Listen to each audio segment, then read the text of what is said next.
अस्सलामु अलैकुम वरहमतुल्लाह। अल्हम्दुलिल्लाह वहदा वस्सलातु वस्सलामु अला मन ला नबिय्य बादा, अम्मा बाद। आज का हमारा सबक इंशाअल्लाह तीसरा सबक हमारा होगा अल-मदखलु इला फ़िक़्हिल मवारिस। फ़स्ल अव्वल अल-मदखलु इला फ़िक़्हिल मवारिस, वरासत सीखने की तरफ जो दाखिल होना है उसकी जो इब्तिदाई मालूमात हैं।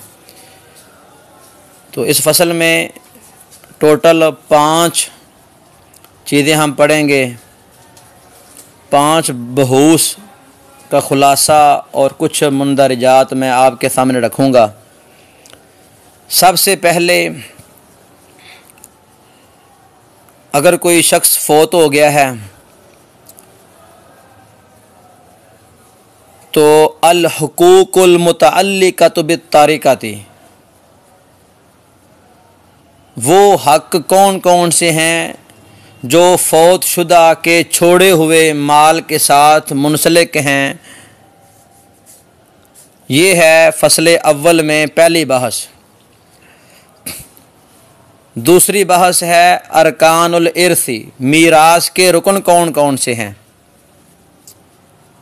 तीसरी बहस होगी असबाबुल इर्स, मीरास के असबाब कौन से हैं। चौथी बहस शुरूतुल इर्स, मीरास की शर्तें क्या हैं। और 5वीं बहस है मवानिउल इर्सी, मीरास के मवाने रुकावटें कौन सी हैं। ये 5 अहम बहसें हम पहली फ़सल के अंदर पढ़ेंगे, जिनके हल्के हल्के जो तारफ़ थे वो हमने सबसे पहले सबक में, जो सबक था हमारा इस्तिलाहातुल मीरास, इस्तिलाहातुल इर्स के अंदर हमने पढ़ी थी। तो अल हुकूकुल मुतअल्लिक़तु बित्तारिक़ति, ये जो पहला टाइटल है हमारे पास, इस सुर्खी के तहत वो कौन कौन से हुकूक हैं जो मय्यत के छोड़े हुए माल के साथ ताल्लुक़ रखते हैं और किस तरतीब से हमने उनकी अदायगी करनी है। सबसे पहले तारिका किसे कहते हैं, ये हमने पहले भी इसकी सादा सी तारीफ़ पढ़ी थी। तारिका से मुराद मा यत्रुकुल मय्यितु मिन अमवालिन ऐनन औ दैनन अला आखरा औ दियतन अला कातिलिही औ मा शाकल ज़ालिका।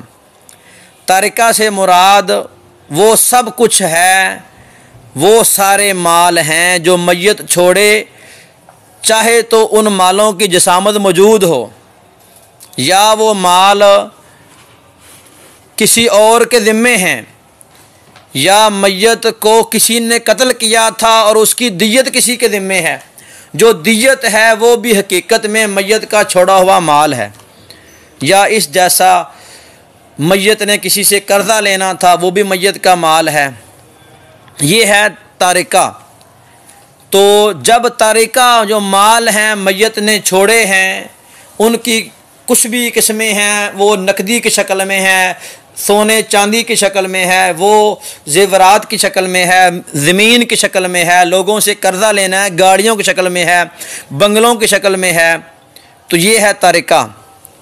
अब एक शख्स मुज़क्कर मुअन्नस फ़ौत हो चुका है, तो सबसे पहले जो काम किए जाएंगे, सबसे पहले जो काम किया जाएगा वो है मुआनुत तजहीज़।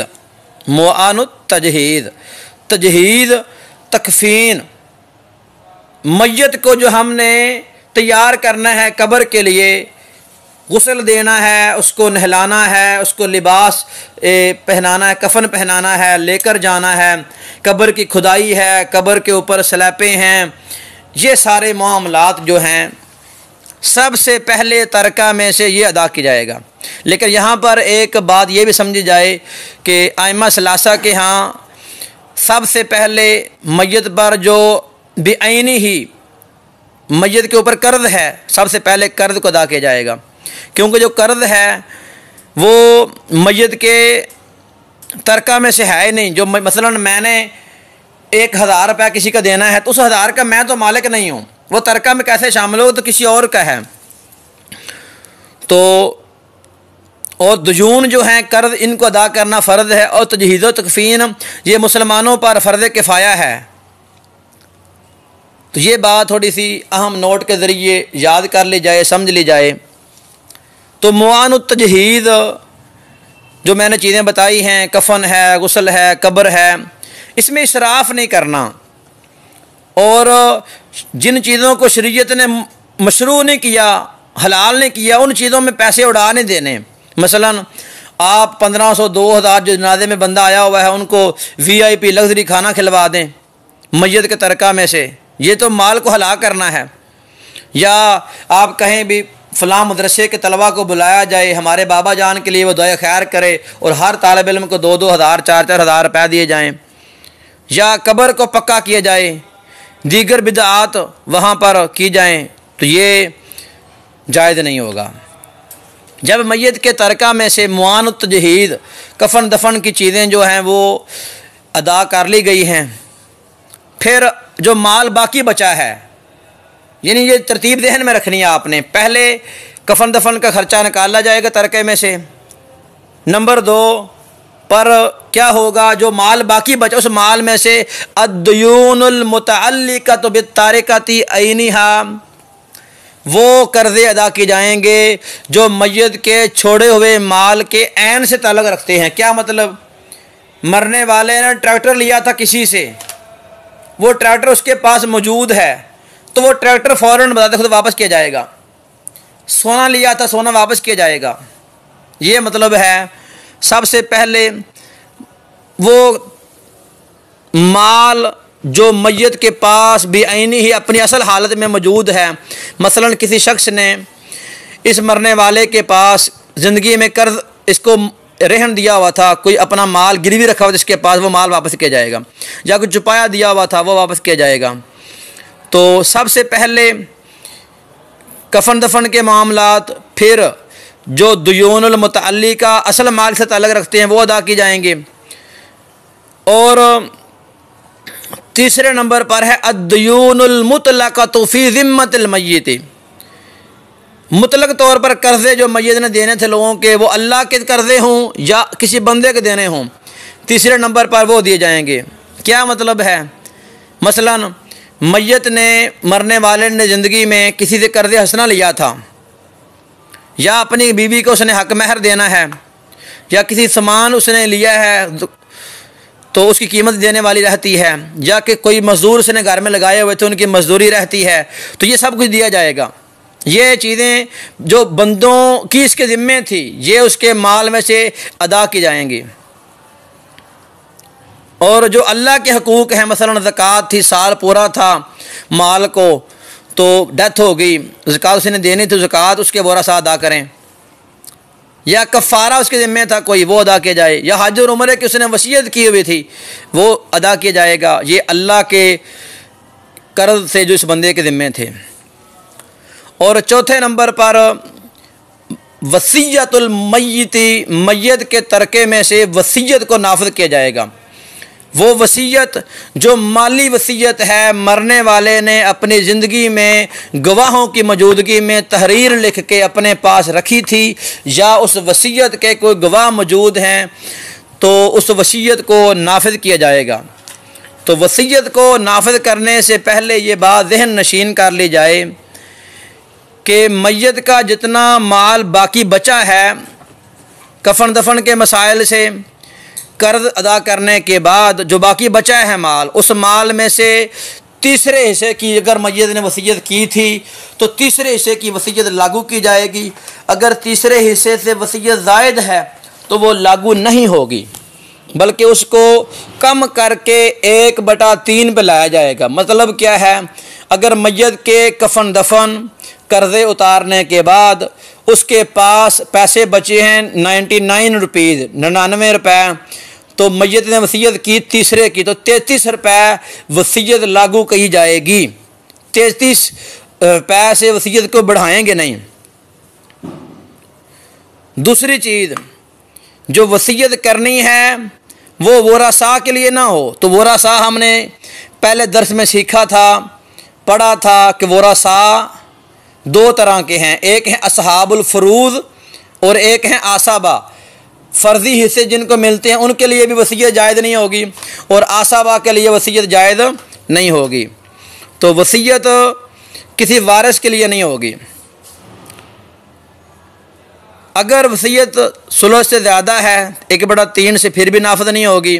वारिस के लिए है फिर भी नाफिज़ नहीं होगी। हाँ, अगर किसी वारिस के लिए वसीयत की मैयत ने और बाकी सारे जो वरासा हैं वो हयात हैं और मुत्तफ़िक़ होकर फ़ैसला दे दें कि हम दादा जान की, अब्बू जी की, अम्मी जी की ये वसीयत लागू करते हैं और हम राज़ी हैं कि वो अपनी इस बेटी को ये दे दें, अपने इस खालादाद को, फ़लाँ रिश्तेदार को ये दे दें, तो फिर यह ठीक हो जाएगा।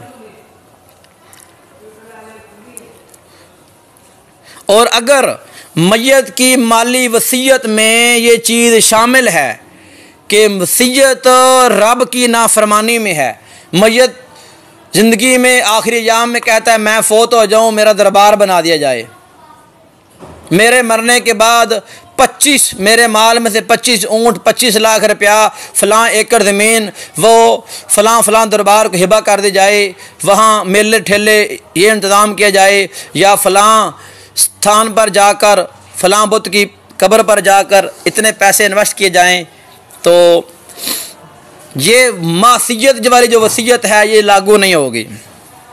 इस वसीयत को हम लागू नहीं करेंगे। 4 तरह के मामलात हो चुके हैं तरका में से, और अगर अब भी माल बच गया है तो उसे कहते हैं नसीबु वारासतिल मय्यती, मैयत के वरासा का हक। अब मैयत आज़ाद हो चुकी है सारे मामला से, अब जो माल बाकी बचा है वो है मैयत के वरासा का हक। तो वो वारिस का हक क्या है? वहुवा मा यस्तहिक्कु कुल्लु हय्यिदिन इंद वफ़ातिल मय्यती यर्तबितु बिल मय्यती बअहदि अस्बाबिल इर्सिल आती तफसीलुहा। कि वारिस कौन है? वारिस वो है जो मैयत के ऐन मौत के वक़्त पर हयात है, मैयत के साथ उसका ताल्लुक़ है उन सबबों की वजह से, जो सबब निकाह था, जो सबब रिश्तेदारी थी, नसब था, जो सबब वला थी, तो ये अपना हक ले लेगा। तो इनको तरतीब वाइज हम चलाएंगे। तो पहला सबक जो हमारी सुर्खी थी अल हुकूकुल मुतअल्लिक़तु बित्तारिक़ति, मैं उम्मीद करता हूँ आपको अल्हम्दुलिल्लाह इसकी समझ आ चुकी होगी कि अल हुकूकुल मुतअल्लिक़तु बित्तारिक़ा, सबसे पहले मैयत का जितना माल है उसमें से हमने तजहीज़ व तकफ़ीन का ख़र्चा निकालना है। नंबर 2, जो मैयत के पास लोगों का ज़ाती ऐन अपनी हालत में माल मौजूद है वो वापस करेंगे। नंबर 3, मैयत के ज़िम्मे जो लोगों के कर्ज़ हैं वो अदा करेंगे, अल्लाह के कर्ज़ अदा करेंगे। नंबर 4, मैयत की वसीयत जो है वो लागू करेंगे। और नंबर 5 पर आता है बाकी मांदा माल में से वरासा को हक देने। तो सबक के आखिर में ये चंद अहम सवाल आपने सबक को दोहराकर, सबक सुनकर याद कर लेने हैं। इंशाअल्लाह अगर आप बेतरतीब ऐसे चलते रहेंगे तो पूरी उम्मीद है इंशाअल्लाह आपको अगर पेचीदगियों का हल ना भी मिला, कम से कम इतना लाजमी होगा कि आप मीरास की इब्तदाई मालूमात को सीख सकेंगे, उसके बुनियादी जो मसाइल हैं उनको सीख सकेंगे और आम पेश आमदा मसाइल को हल कर पाएंगे। तो सबसे पहला सवाल कि तरका से क्या मुराद है वो हमने पढ़ लिया। फिर हुकूक कौन कौन से हैं 5 बेतरतीब लिखें, ठीक है। और आगे आपको समझाने के लिए बड़े प्यारे सवालात बने हुए हैं। मा तशख्सुन व तरका अशरता आलाफ रियालिन, एक बंदा फौत हुआ है, उस बंदे ने 10,000 रियाल अपना तरका छोड़ा है, ठीक है। तो जो उसकी तजहीद व तकफ़ीन है उसमें खर्च हुआ है 1000 रियाल, 3000 रियाल उस पर कर्जा है, और मैयत ने अपने माल में से सुलस की वसीयत भी की है। तो आप बताएंगे कि वरासा के लिए क्या बाकी बचेगा, वरासा के लिए बाकी क्या बचेगा। तो पहला सवाल मैं आपको हल किए देता हूँ। सबसे पहले देखें, हम लिखेंगे मैयत के पास 10,000 रियाल है, 10,000 रियाल, 1,000 रियाल निकाला, बाकी रह गया 9,000 रियाल जो उस पर तजहीज़ पर खर्चा आया था। 3,000 रियाल निकालने जो उस पर कर्जा था, बाकी बचा 6,000 रियाल। क्या बचा? 6,000 रियाल। अब वक़द औसा बिसुलुसी माल ही, मैयत ने अपने सुलस माल की वसीयत कर रखी थी, तो 6 को हम 3 पर तकसीम करेंगे, जवाब आएगा 2। तो जो जवाब आया है गोया 2,000 रियाल हम मैयत की वसीयत के मुताबिक जिस फ़र्द के लिए वसीयत की उसको दे दिए। बाकी हमारे पास बचा 4,000 रियाल। क्या बचा? तो 4,000 रियाल ये वो मिकदार है जो वरासा को मिलनी है। तो मैं उम्मीद करता हूँ आपको ये मसला समझ आ गया होगा। अगला सवाल है कि एक शख्स है, उसने अपने माल में 16 से ज़्यादा वसीयत की है, तो हुक्म क्या है इसका, ये आपने हल करना है।